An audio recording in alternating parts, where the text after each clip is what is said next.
Bismillahirrahmanirrahim and welcome you all. I would like to first of all thank all the management and especially Professor Dr. Azimuddin who give me this opportunity to give this small presentation in this short time.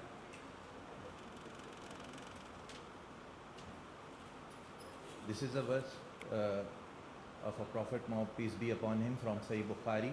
Whoever follows a path in pursuit of knowledge, Allah will make easy for him a path to paradise.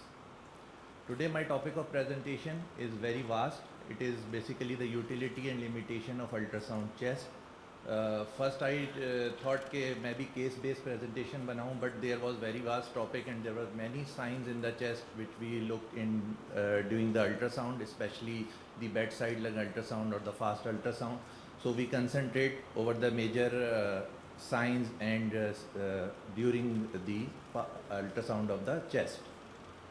Basically the ultrasound has a very long history. In the 56 we have so much this broad big base units, then in later 60s Doppler technology arrived, and in 86 3D imaging started, which was subsequently forwarded to 4D images, and now the pocket scanners were available for grayscale as well as for the Doppler scanning. Ultrasound chest as a whole is a very simple and a non-invasive diagnostic examination. Meta-analysis of the multiple studies shows approximate 92 to 95% sensitivity for the pulmonary consolidations and almost 100% sensitivity for the pleural effusions. Long list of benefits of ultrasound. Likely it is a painless procedure with no radiation risk at all. It is definitely a low cost and a easy available modality with a real-time scanning facility and easy to operate, but definitely operator dependent.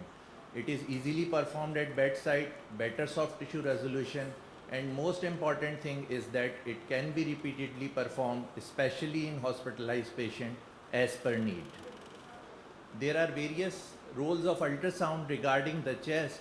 Mainly we concentrate over the lung and the pleural pathologies, but we have a role in the interventional chest procedures, role in the chest wall lesions and in the breast lesions with peripheral lung masses, pericardial lesions, pericardial effusions, and specific roles for certain pediatric chest conditions. First, most important thing is the precaution. Everybody should keep in mind that ultrasound probes are the potential source for the transmission of the nosocomial infections, and hence strictly defined decontamination policy is needed, especially in the hospital units when one machine is doing multiple scans in a day. So probe cleaning is very much important. The ultrasound unit specification is basically we use ideally a portable unit which is lightweight, and now all the sophisticated equipments are lightweight with a strong battery backup. They have a significant good storage capacity with video saving options. The standard probe combination ideally would be a convex probe, high frequency probe, and a low frequency probe. Normally convex probe between 5 to 11 megahertz, high frequency probe range between 6 to 13 megahertz, and preferably a low frequency probe between 3 to 5 megahertz. There are three important positions in patients scanning. Either we scan the patient in the supine position, in the semi-recumbent position, or in the lateral decubitus position. In all these positions, likely we have a tilting bed, used a warm-based gel, and fluid will accommodate according to the patient position. In the supine position, it will accommodate in the posterior location, and in the semi-recumbent position, it is normally in the dependent spaces. Regarding the assessment areas for the ultrasound chest, it is very easy to remember. Always put your ultrasound probe at the same areas in the intercostal spaces where the stethoscope is normally put for the auscultation by the physicians. Thorough scanning of the chest will at least take 15 to 20 minutes for a bilateral complete chest scan from the anterior, lateral, and the posterior approach. This is the picture representing highlighting the lobar distribution from the front and the back and the lateral side. You can demarcate easily. These are the portions on the top of the images: upper lobe, middle lobe, and in the bottom you can see the upper and lower lobe division on the lateral view with the skin marking kept in mind. These are the few scanning important points which we already discussed. In the front, we scan two important points, right upper chest and the right lower chest. Then in the lateral position, in the lower and the upper part.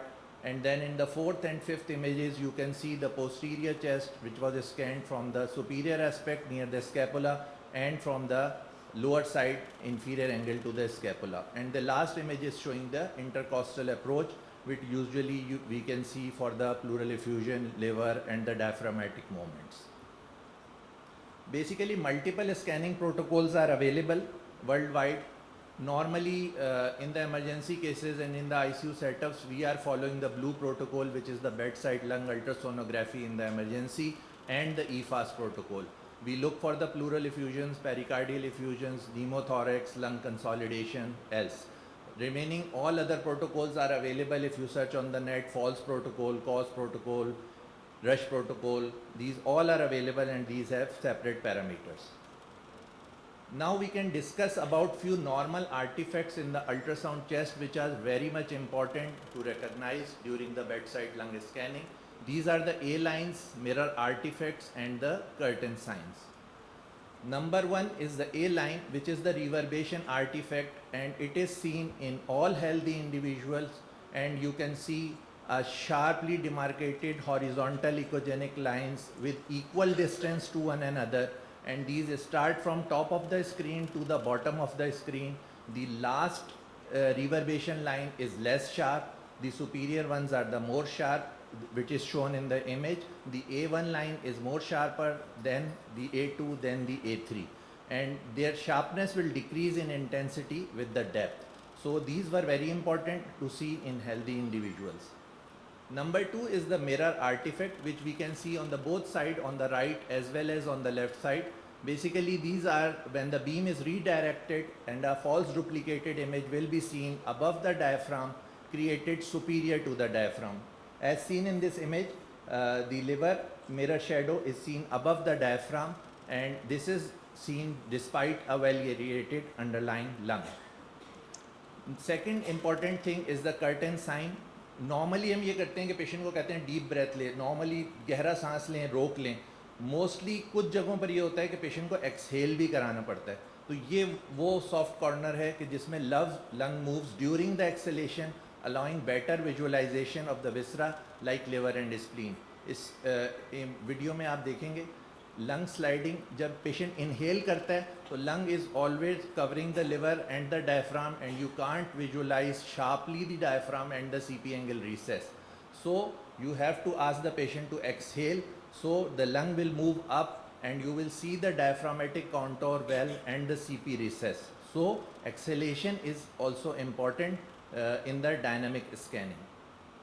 Various lung pathologies we can easily see by the B lines: pleural thickening, consolidations, effusions, hepatization, and the sonographic bronchogram signs. B lines are very important. These are Batwing signs, typically seen hyperechoic discrete artifacts from the pleura. They are very sharp and moving with the lung sliding, producing a comet-tail shadows, and they are not fading and reaching to the bottom of your screen.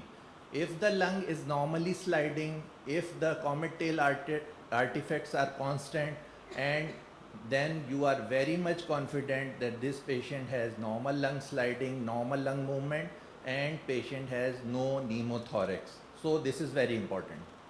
Number two is the pleural effusion. When we see the pleural effusion in mild, moderate, or severe cases, we just concentrate on the thoracic spine above the diaphragm. Normally, the thoracic spine visualization ends at the level of diaphragm or CP recess. We can't see the dorsal spine in the portion of chest. But when the pleural effusion is there, we can see the extent of thoracic spine as much as the pleural effusion is underlying present, either mild, moderate, or severe. So it is very important to see this thoracic spine continuation with the diaphragm above it in cases of moderate or severe pleural effusion. Next is pleural thickening. We normally don't see any pleural thickening and we can't measure it. But in most of the cases of ARDS, interstitial pneumonia, adhesive lung disease, pulmonary fibrosis, old tuberculosis, we can see pleural thickening along the diaphragmatic surfaces, along the chest walls, and then more than 2 millimeter thickness will be considered as pathological. So pleural thickening is also very much evident with the lung scanning. This is the hepatization of the lung. We can see the consolidated lung, which is either suggestive of infection or a lung contusion, which will need a clinical correlation and further workup. And it appears as a dense condensed tissue similar to the echogenicity of the liver, but it is all present above the diaphragm. So clinical correlation is needed. Either it is infective or it is post-traumatic, likely a lung contusion. Sonographic air bronchogram sign is normally seen when the lung consolidation is seen with trapped air in the small airways, and it appears as hyperechoic tubular structures. In the normally aerated lung, the air goes in and goes out, so there is no air trapping in the smaller airways, so no air bronchogram sign will be visible in the normal airway or the normal lung. There are multiple limitations of the chest ultrasound. Basically, extreme obesity is the most important, in which difficult to scan the chest with any approach.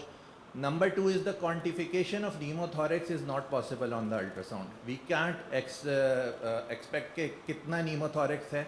Definitely we should patient undergo the CT to quantify the pneumothorax, as well as the extension of pneumothorax. Either patient have pneumopericardium or pneumomediastinum as well.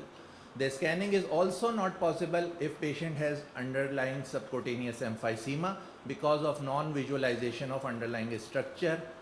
It is difficult to scan in the emphysematous lungs as well sometimes, and in some adhesive pleural diseases when the lung sliding is not normal and we can't see the proper lung shadows. These are few lines only for the revision purpose. These are not true lines, these C lines. These are sometimes appear at the periphery of lung as the condensed lung tissue, and these appear as a hypoechoic subpleural focal images indicating a part of the focal condensed lung. These are important lines. E lines, remember it with the E for the subcutaneous emphysema, and this air is non-homogeneous, trapped within the subcutaneous tissues in the chest wall at any site, and most important thing is it is not moving with the respiration, and while doing the real-time scanning you can found creps on probing, so you can't see the underlying structure, and patient should go an underlying chest x-ray or later on CT chest for further evaluation of the emphysema and its extension. These are the Z lines. These are focal artifacts. Sometime appears when you scroll the pleura from the periphery. These are very small bundle of echogenic lines in a focal area, and they maybe disappear when you scroll up and down and repeatedly scan. After the lung ultrasound, it is very important how you will prepare or consolidate your report. Many formats are available. You can comment on the right and left lung. It is easy to divide in this picture the lung into the superior and inferior components, anterior superior, anterior inferior, posterior superior, posterior inferior, and then the lateral superior and the lateral inferior. All we have to comment is the reporting format. Just comment on the quality of study. If you are doing a good scan, average scan, poor scan, or a total compromise scan, because physician is dependent on the study quality which you are doing on the bedside. Always comment on the pneumothorax, it is present or not. If you found any pleural effusion, categorize it as mild, moderate or severe, or it is either simple or complex effusion. Underlying lung parenchyma is normal or abnormal, and overall comment of the study, either it is a normal study or you need advice, a follow-up, or you advise a CT scan for the further workup because of your initial comments on the report. These are the take-home messages. Chest radiography is sufficient for diagnosis of many pulmonary and pleural conditions, particularly in emergency rooms, ICU setups, and step-down units. Sound knowledge of scanning by radiologists, intensive care physicians is crucial for proper management of cases, reducing time to implement therapy. It also reduces the risk of involved inpatient transportation to the CT units and also the high operational cost of CT should be taken into the account. But always remember, be aware of your pitfalls, and practice makes you perfect. Thank you.